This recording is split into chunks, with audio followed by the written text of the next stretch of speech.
Que tal, saúdos? A Garda Civil comisou preto de 880 kilos de sardiña no porto de Ribeira. Foi a bordo dun barco que excedía o tope de capturas establecido en 2.500. De contado falamos deste asunto, tamén das movilizacións dos traballadores do Mercadona e de Froiz en Pontevedra. Os empregados de Mercadona concentraránse este mércores diante do local da Rúa San Mauro para denunciar a represión sindical nos seus centros. No caso de Froiz será unha dobre movilización os días 8 e 15 na central de distribucións do Marco. Reclaman a equiparación salarial destes traballadores cos da central de Lourido. As mariscadoras de Carril deciden prolongar o peche da praia da Compostela ata xuño. Din que o marisco que teñen ali non medrou e non dá a talla comercial. As mariscadoras insisten en que fai falta ir ao fondo do problema para determinar con exactitude as causas e intentar salvar o sector. A finais deste curso comezarán as agardadas obras da reforma do Colexio Froebel en Pontevedra. A actuación, que supón un investimento da Xunta de 1.100.000 euros, prolongarase durante uns 6 meses. A intención de Educación é dar prioridade aos traballos na zona das aulas, de xeito que se poidan rematar durante os meses de verán. Co arranque do mes de maio comezan as actividades arredor das letras galegas. Hoxe falaremos das que están organizando en Pontevedra ou na Pobra. Neste último concello ofertarán propostas prácticamente durante todo o mes. A localidade ofrecerá unha programación completa ao redor do 17 de maio. Un dos actos máis destacados será a inauguración da exposición coas obras presentadas ao 18º certame Isaac Díaz Pardo. E hoxe nas novas tamén daremos conta da concentración moteira sin frenos na Pobra e da xuntanza de coches clásicos da ruta turística A Lanzada, que vai partir este ano do concello de Cambados. Será na fin de semana do 25 e 26 deste mes. A cita calculase que asistirán uns 40 vehículos de entre os anos 60 e 90. Pois con todo isto e moito máis, comezamos. Están vendo as novas do día en Canal Rías Baixas.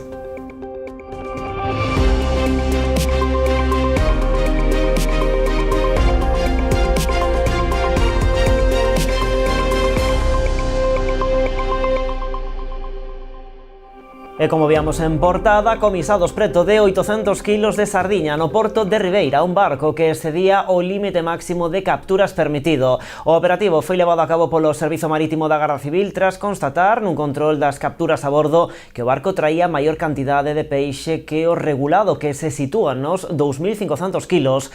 Ante esta infracción, os axentes levantaron as actas de denuncia correspondentes á Lei de Pesca de Galicia por unha declaración fraudulenta da carga e tamén por exceder os límites autorizados. Ademais, procedeuse á confiscación dos 779 kilos de sardiña de exceso que foron posteriormente entregadas a unha organización benéfica. E outra noticia de portada, a CIGA prepara movilizacións neste mes de maio dos traballadores dos supermercados Mercadona e Froiz. Os primeiros concentraránse este vindeiro mércores diante do local da Rúa San Mauro para denunciar represión sindical nos seus centros. No caso de Froiz vai ser unha dobre movilización os días 8 e 15 na central de distribucións do Marco. Reclaman a equiparación salarial destes traballadores cos da central de Lourido en Poio. A CIGA denuncia a represión sindical na cadea de supermercados Mercadona. Nos centros de traballo instaurar unha especie de clima, digamos, de terror a través dun sistema de amonestacións e apercibimentos non regrados que son as actas. Non ten tipicidade, non caduca, non prescribe e, digamos que, 10 meses despois de que sucederá algo ou non, a empresa pode coller e decir que, bueno, fai 10 meses, pois non fixeche un cambio de hortaliza. Aseguran que este sistema deixa os traballadores indefensos ou non ter prazos para presentar alegacións. Tamén denuncian a presión a que están sometidos co sistema de valoracións individuais para a adxudicación das primas, no que se prexudica especialmente, din, os empregados que levan máis tempo na empresa. Por si reclamas tus derechos o por cualquier cosa así que a la empresa no le siente bien, si haces cualquier, por ejemplo, yo vine de una reducción de jornada que a la empresa no ve muy bien las reducciones de jornada, por ejemplo, y por el simple hecho de que haces cosas que a la empresa no le va bien o no les gusta, pues ya la forma de puntuarte ya va siendo distinta. Ante esta situación, os traballadores mobilizaránse este mércores ás 11:30 da mañá diante do supermercado da Rúa San Mauro. Ese mesmo día tamén está prevista unha concentración de empregados de Froiz, en concreto dos que traballan na central de distribucións do Marco. Reclaman a equiparación salarial cos compañeiros das instalacións de Lourido, en Poio. De igual traballo, igual salario, consideramos de que aquí existe unha desigualdade e unha discriminación tremenda e, polo tanto, temos que rachar con ela. Ou ben se disminúe ou ben se equipara, pero temos que a empresa o que queremos que se sente con nós e que intentemos abordar este problema, porque non pode ser que haxa tanta diferencia salarial facendo exactamente o mesmo traballo e sendo exactamente a mesma empresa. A diferenza salarial pode acadar os 200 euros, aínda que realizan o mesmo traballo cos mesmos horarios e quendas. E as mariscadoras de Carril seguen atravesando unha situación crítica. Acaban de decidir prolongar o peche da praia da Compostela ata xuño. Din que o marisco que teñen ali non medrou e non dá a talla comercial. Con todo, tampouco agardan grandes noticias para dentro de 2 meses e do mesmo xeito que acontecera con Nadal, a campaña do verán está prácticamente perdida. As mariscadoras insisten en que fai falta ir ao fondo do problema para determinar con exactitude as causas desta situación e intentar salvar o sector. Non hai marisco e a situación vai de mal en peor na Ría de Arousa. Esta imaxe desta mañá na praia da Compostela é inusual para o mes de maio. A actividade das mariscadoras de a pé paralizada e tan só tarefas de limpeza para non asfixiar o pouco marisco que queda. A ameixa que sementaron aquí no 2023 non medrou aínda, polo que as mariscadoras decidiron prolongar o peche ata xuño. Non hai marisco de talla comercial, o marisco que temos é pequeno, o que sementamos o ano pasado non medrou. Non medrou pola falta de ventos do nordés, porque houve moitos temporais, entón as ameixas en vez de medrar o que fixeron é subsistir. Cando en unha situación normal o que tiña que estar facendo a estas alturas sería o engorde, pero non é así porque a ameixa quedou bastante debilitada e está comezando aínda a medrar agora, co cual levamos xa uns meses de retraso. E agora sumanlle outros 2 meses de parón. Logo do desastre da campaña do Nadal, as mariscadoras xa asumen con resignación que a do verán será máis do mesmo. Din que esta prolongación do peche da praia non servirá de moito. Sabemos que o marisco, unha vez que o sembres, medra en ano medio. Este ano non foi así, leva un ano sementado e apenas medrou. Que pasa? Que estiramos 2 meses máis porque a situación é que dentro de 2 meses non considero que vaya a ser moito mellor, pero polo menos a que quedaría agora de terceira, pois que medre un pouco máis para que sexa de tamaño comercial. As mariscadoras saben que detrás desta situación está o incremento da temperatura da auga e a baixa salinidade consecuencia das chuvias. Con todo, insisten en que fai falta chegar ao fondo do asunto para obter conclusións máis atinadas e buscar solucións. Si se pideu ao Estado unha zona catastrófica, me imagino porque o viron como unha zona catastrófica. O que non se pode dar medidas que son insuficientes se estás pedindo unha zona catastrófica. Que hai máis causas? Eu considero que sí, porque nós o decimos sempre, a agrupación de Carril, mentras non se recuperen os lombos do Ulla, está destinada a morrer, porque os lombos do Ulla eran 80% do noso sustento e agora levamos desde o ano 2019 que do lombos do Ulla non sale nada. Ademais da limpeza, en breve as mariscadoras terán que comezar a campaña de vixilancia contra o furtivismo de bañador. 2 tarefas obrigatorias e necesarias, apunta María Porto, que tamén dificultan que as mariscadoras poidan ter outro traballo no tempo no que dura o parón. Iso si, para manter o seu permex, cada mariscadora ten que seguir pagando máis de 300 euros de seguro e semente. Se por unha banda a imaxe de hoxe en Carril era a falta de mariscadoras ali na Compostela, outra das imaxes que nos chega dende ben preto, dende o porto de Vilagarcía, é a chegada do primeiro cruceiro da tempada. Foi o Hebrisden Sky, unha embarcación de 90 metros de eslora e bandeira de Gran Bahamas. O buque atracou esta mañá no peirao de Ferrazo Norte con máis dun 100 de pasaxeiros, case todos de nacionalidade británica, tamén uns 70 tripulantes. O cruceiro chegaba a Vilagarcía procedente do Porto. Aquí aproveitaron para descubrir os pazos da contorna e a riqueza paisaxística e patrimonial Vilagarcía. A media tarde partiu con destino a Coruña. Este mes de maio está prevista a chegada de outros 2 cruceiros ao Porto de Vilagarcía.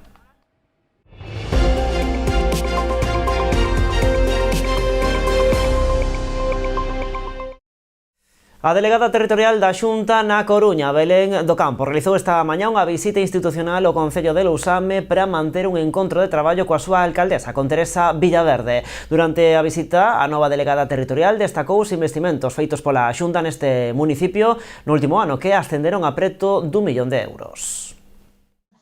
Despois de asinar no libro de honra do Concello, a nova delegada territorial da Xunta na Coruña, Belén do Campo, destacou a colaboración existente entre as dúas administracións, que permitiu investimentos no municipio por preto de 1 millón de euros. As dúas administracións, a administración autonómica e a administración local, tenen que traballar da man.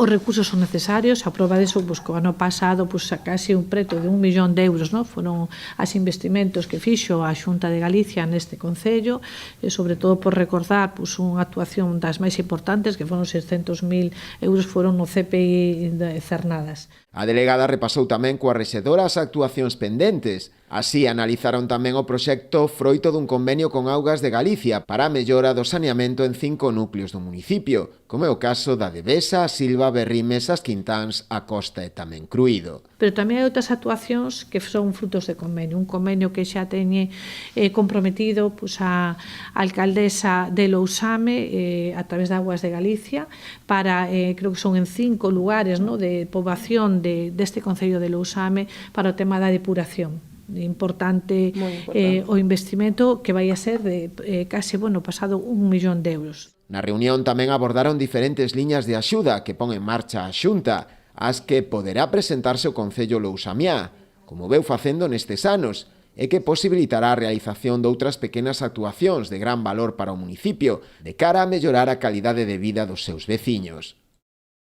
A finais deste curso comezarán as agardadas obras de reforma do Colexio Froebel en Pontevedra. A actuación, que supón un investimento da Xunta de 1.100.000 euros, prolongarase durante uns 6 meses. A intención da Consellería de Educación é dar prioridade aos traballos na zona das aulas, de xeito que se poidan rematar durante os meses de verán e non sexa necesario reordenar o alumnado en módulos móviles como os que se están a empregar no Instituto Valle Inclán. As obras inclúen a renovación das cubertas cunha superficie total de case 1.500 metros cadrados. Tamén se realizará o reforzo estructural das cerchas e a renovación das canles e baixantes. Ademais, incorporarase illamento térmico nas novas cubertas. A renovación das instalacións de electricidade, fontanería, calefacción e protección contra os lumes e a reposición das fiestras do patio interior son outras das intervencións que se realizarán no marco deste proxecto. E tamén en Pontevedra, o Concello prepara un paquete de actuacións no rural. Trátase de 8 actuacións que foron acordadas coa veciñanza e que suman preto d'1 millón de euros de investimento. Para min é fundamental ese contacto coa xente das parroquias, porque son eles realmente os que coñecen o estado das mismas e ademais lle fan un seguimento constante e continuo de todas as súas necesidades. E a valoración de todas estas obras é aproximadamente, ainda faltan flecos por pulir, aproximadamente de 1 millón de euros, e a miña intención, ou a nosa intención, é incorporalas na vindeira modificación de crédito. Compoñen esta listaxe de obras a reurbanización da Rúa San Cristobo en Lourizán, a pavimentación das rúas das Pereiras na Parda, o asfaltado do barrio de Casaldorado e o asfaltado e canalización de pluviais no lugar do Outeiro, en Lérez. Tamén se ampliará e se actuará no firme dunha pista na Ermida, en Cerponzóns, pavimentarase outra pista no lugar de Pilarteiros, en Santo Andrés de Xeve, crearase unha ponte de madeira peonil no lugar dos Fontáns, en Santa María de Xeve, e acondicionarase o aparcadoiro do campo da festa de Marcón. A intención do goberno local é licitar conxuntamente todas estas actuacións. Os rompecolchóns 2.0 fixáronse coa vitoria na carreira de camas de Meaño. Ampliamos despois da publicidade.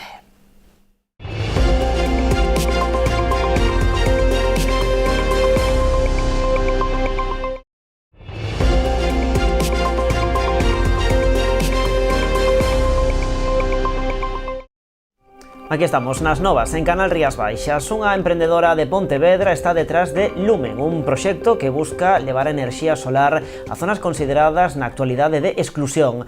María Casero deseñou uns paneis de pequeno tamaño que se poden instalar detrás de calquera fiestra, mesmo nos edificios dos centros históricos das cidades. Equipar os edificios dos cascos históricos das cidades con enerxía solar era misión imposible. A Unión Europea considera estes espazos como zonas de exclusión, un impedimento co que quere rachar a pontevedresa María Casero. Ela deseñou un prototipo de panel solar de menor tamaño que se pode instalar en calquera fiestra. Deseñei un diseño industrial para que se poda manter por a parte de dentro das fiestas, que é o que fai esa peculiaridade que sen cambiar unha lei a nivel de Europa podase utilizar nun casco histórico. Eu non inventei a pólvora, os paneis fotovoltaicos están inventados, pero había cuestións que dándolle unha volta cubríase, por decirlo de alguna maneira, un nicho de mercado. Casero bautizou o proxecto como Lumen, naceu da súa propia experiencia cando quixo buscar alternativas enerxéticas para a vivenda que a súa avoa ten na zona bella pontevedresa. Pensionistas, unha factura da luz de 500 e pico euros, outra de 700, pois te podes imaginar. Entón, empecei a desarrollar uns pequenos prototipos caseros, rudimentarios, pero que sí que, efectivamente, tras as fiestras, por lo menos para unhas lampariñas para cargar o teléfono. Ademais dos paneis solares, o sistema conta cunha torre de transformación que se encarga precisamente de converter a enerxía solar en eléctrica. Co equipamento axeitado podería cubrir por completo as necesidades dunha vivenda. Activas a factura da luz e aí te poñen o consumo que ti tes.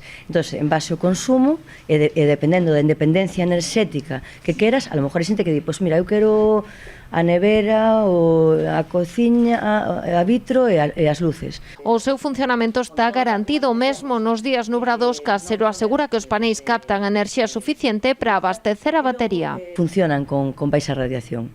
O que pasa que se melloras un cristal que amplifica unha serie de cuestións e demais, pois melloras eso. Pero xa hai paneis con este tipo de célula que xa sin ese tipo de melloras funcionan con baixa radiación. Eso é algo que xa está aí. Ademais, trátase dun sistema transportable totalmente reciclable. Actualmente esta emprendedora ultima os trámites burocráticos para comezar a comercialización dos paneis, chamados a levar a enerxía solar a puntos que até de agora a normativa mantiña na sombra. E imos de novo ata Lousame, alí o director xeral de Familia e Infancia, Jacobo Rey, e a alcaldesa Teresa Villaverde encargábanse de inaugurar a exposición sobre autismo organizada pola Asociación Amicos. Lousame será a última parada desta mostra itinerante que percorreu a comarca do Barbanza durante máis dun mes, que tiña como principal finalidade a concienciación sobre o trastorno de espectro autista. O acto inaugural en Lousame da exposición sobre o autismo organizada pola Asociación Amicos, que dende hai máis dun mes percorreu os concellos da Barbanza, contou esta mañá coa presenza, ademais da alcaldesa da localidade, Teresa Villaverde, co director xeral de Familia e Infancia, Jacobo Rey. Os dous puxeron en valor esta iniciativa de Amicos, destacando todo o traballo que fai a entidade de apoio ás persoas que teñen trastorno do espectro autista. Quero felicitar a organización, me parece unha iniciativa importante, dar a coñecer algo que está aí sempre, pero que sigue sendo descoñecido, e normalizalo dentro da sociedade.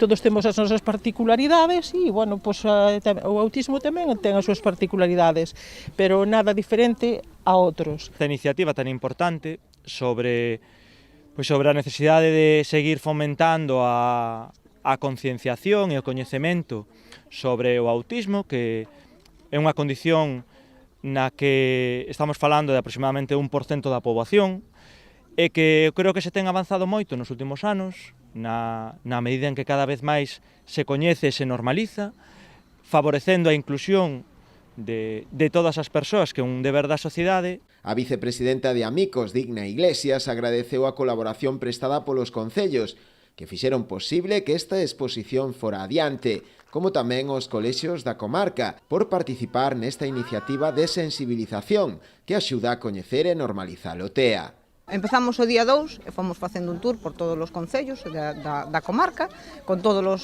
rapaces que viñeron dos colexios para tamén aclarar, agradecerlle a todos os concellos e a todos os rapaces que tean. E sobre todo agradecerlle, por último e por final, que non me olvide, os nenos e as nenas do colexio de Peques de Oleiros, de Amicos, e ao Centro de Integral de Boiro. Gracias a eles, aos seus profesorado e aos seus técnicos, púdose facer este tour informativo e divulgativo e sobre todo para concienciar a sociedade sobre o autismo. Durante o acto procedeuse tamén á lectura dun manifesto por parte dos usuarios da entidade e realizouse posteriormente un xogo colectivo no que tomaron parte tamén escolares do Colexio Cernadas de Castro. A mostra poderá visitarse nos próximos días na Praza do Concello, tras máis dun mes de travesía pola comarca do Barbanza.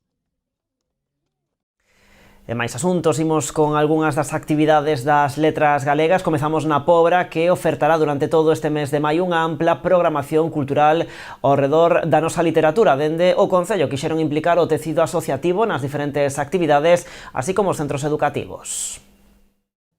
Un dos actos máis destacados da programación cultural deste mes de maio será a inauguración da exposición coas obras presentadas ao 18º certame Isaac Díaz Pardo, que convoca a Deputación da Coruña. Será este venres día 10 a mediodía e pola tarde, a partir das 8:30, proxectarase no Cine Elma o documental Voces da Conserva. Como se fala tamén da conserva e da importancia que ten e que tuvo na nosa historia, local, polo menos, tamén comarcal, pero sobre todo me vou a centrar na Pobra, pois preparei un pequeno coloquio onde van a estar persoas que investigaron a historia das conserveiras na Pobra e tamén vai a estar o xerente de Ramón Franco para que nos explique un pouco porque decideu seguir apostando por esa tradición e o seu produto, non? Aí tamén a calidade que hai nas latas de Ramón Franco, que, síguense facendo dese xeito tradicional que agora xa apenas queda na nosa comarca. En canto á colaboración cos centros escolares, ademais de agasallar con libros o alumnado de infantil, organizouse un xogo a modo de xincana para os escolares de primaria, que leva por título Maravillas de Galicia. O día 16 presentarase no auditorio do Museo Valle Inclán a biobibliografía de Luisa Villalta por parte da súa autora Esperanza Mariño. E o propio Día das Letras Galegas celebrarase unha feira no Cantón da Leña. Imos a facer como unha especie de feira pequeniña. Imos este ano a introducirnos por primeira vez.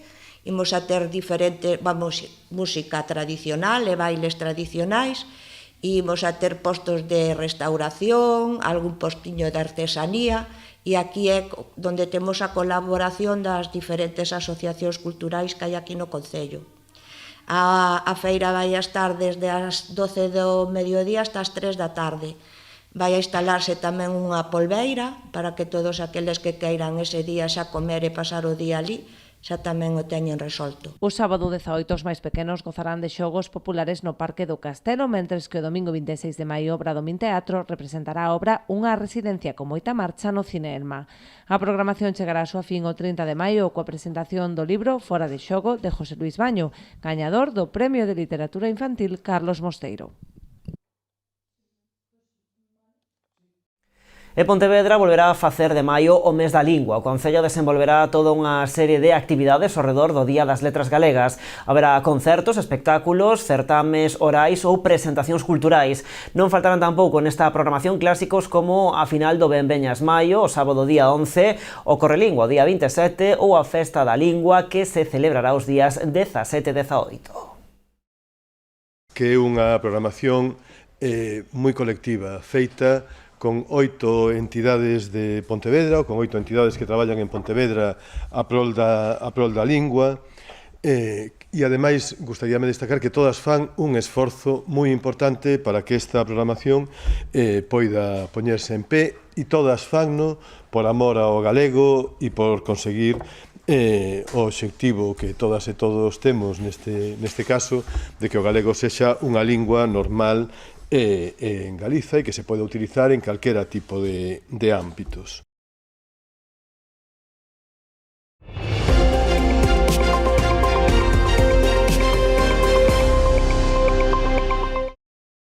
Máis de 600 motos daránse cita esta fin de semana na 10ª edición da concentración moteira Sin Frenos que se celebrará na contorna do Paseo dos Areos. Haberá exhibicións, concursos e unha festa con sesións DJ.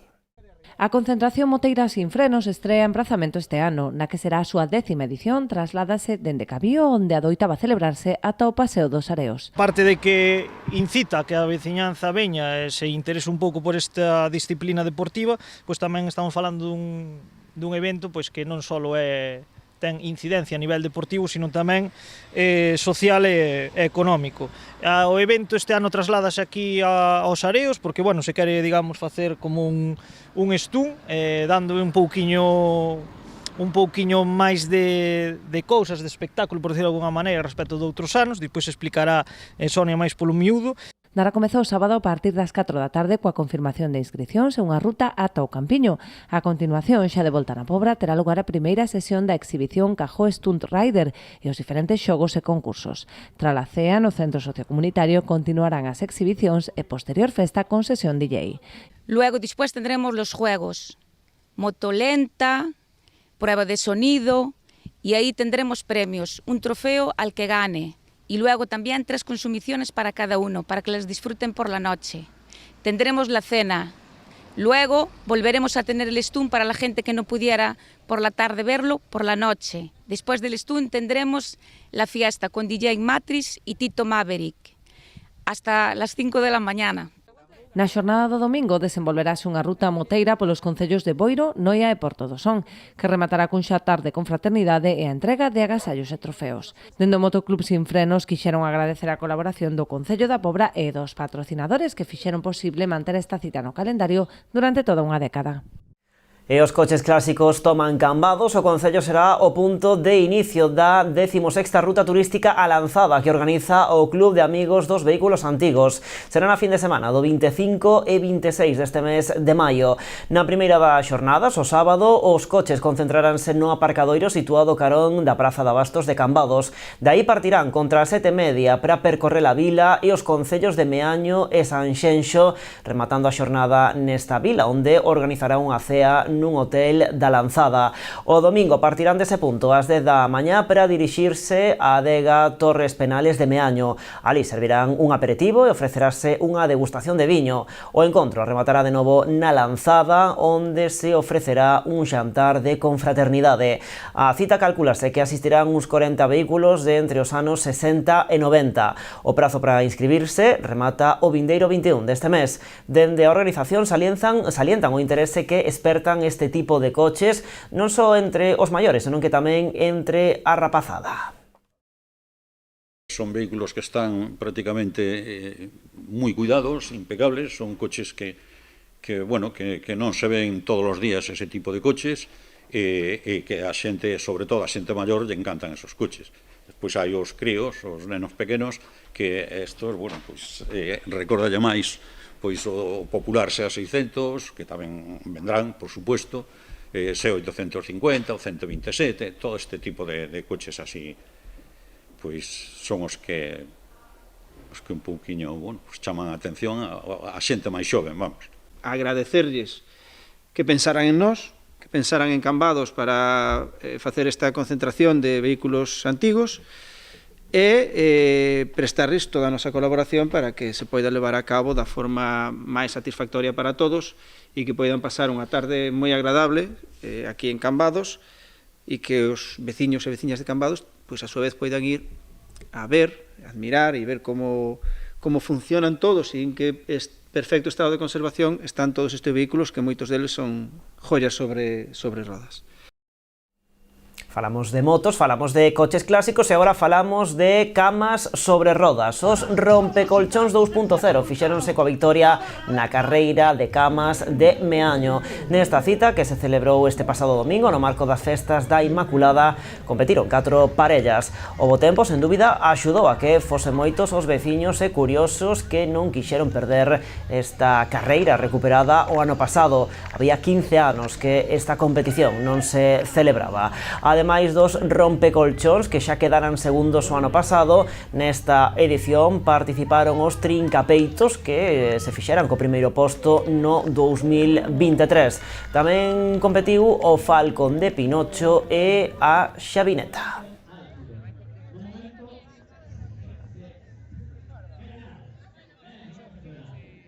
E no Deportivo Poio acollerá esta vindeira fin de semana a fase de ascenso a Primeira Nacional de balonmán. Na cita participarán 4 equipos, entre eles o Poio Artai. Os partidos disputaránse no pabillón da Seca e as entradas xa se poden adquirir a través da páxina web entradium.com. Na primeira xornada, os anfitrións xogarán ás 9 do serán contra o Pan Moguer.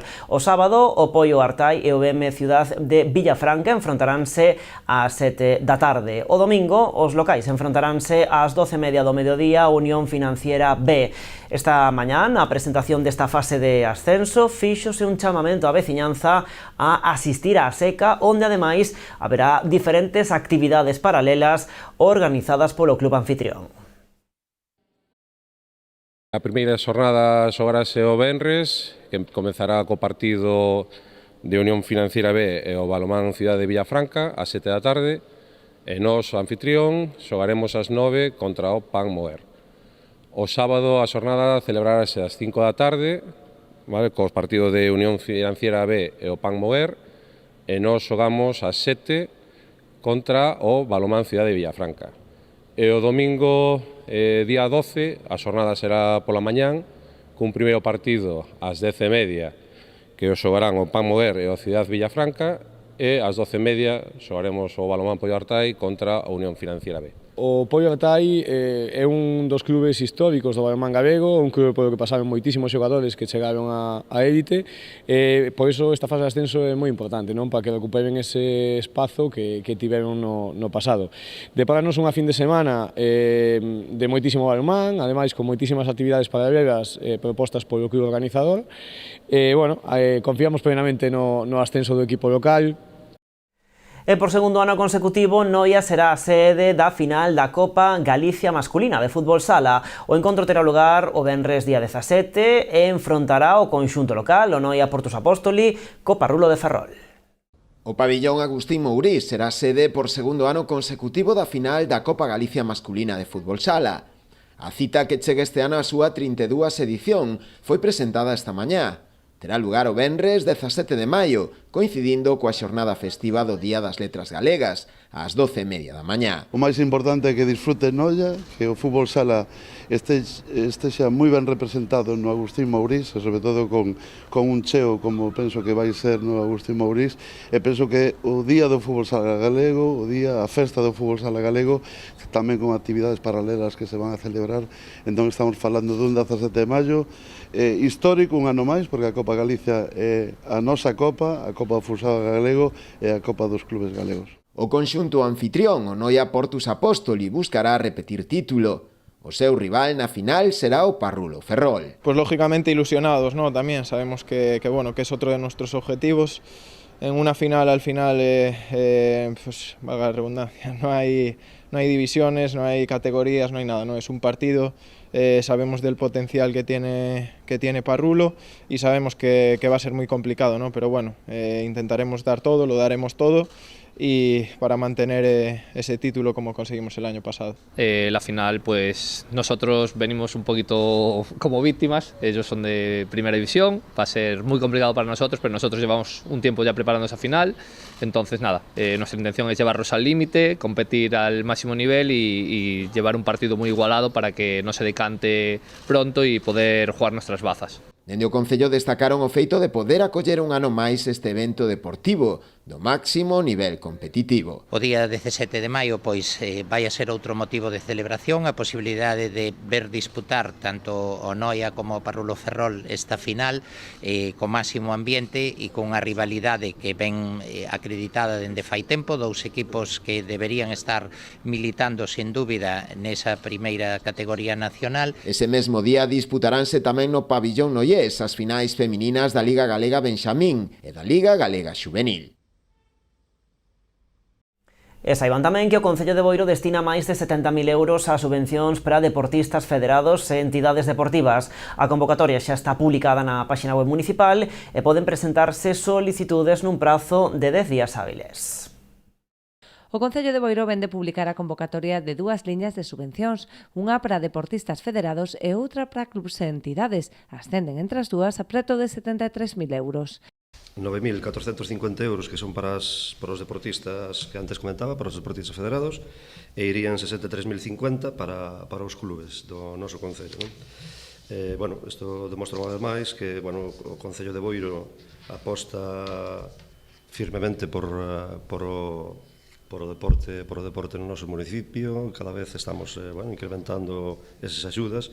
Non son estas as únicas axudas en materia deportiva que impulsa o Executivo boirense. Xunto coas subvencións nominativas, escolas deportivas municipais e actividades de verán, destinan máis de 420.000 euros de orzamento á promoción do deporte. Se a isto lle añadimos pois as subvencións nominativas que todos os anos reparte o Concello de Boiro tamén. Este ano incluiremos nos orzamentos 2024 cunha cantidade de 211.858,50. As escolas deportivas municipais que o Concello de Boiro desempeña durante os meses de outubro hasta maio, cunha cantidade de 102.487,82 euros, e os veráns deportivos tamén, xulio e agosto, que tamén os rapaces poden disfrutar dos deportes que eles prefieran. Temos previsto destinar unha cantidade de 34.332,37 euros, o cal fai un total de axuda directa aos nosos deportistas, tanto a deportistas individuais como a clubes deportivos, de 421.178,69 euros. As bases desta nova convocatoria xa se poden consultar na web do Concello. As subvencións a clubs van destinadas para financiar gastos federativos, seguros, salarios, así como gastos de xestión, formación ou derivados de desplazamentos para participar en competicións. No que respecta a deportistas, poden solicitalas os de idades comprendidas entre os 9 e os 23 anos, empadroados en Boiro e co licencia en vigor. Dispoñen de 10 días hábiles para presentar solicitude. Pois así poñemos o punto final ás novas do día, máis en canalriasbaixas.com, tamén nas nosas redes sociais, como sempre. Graciñas por estaren aí.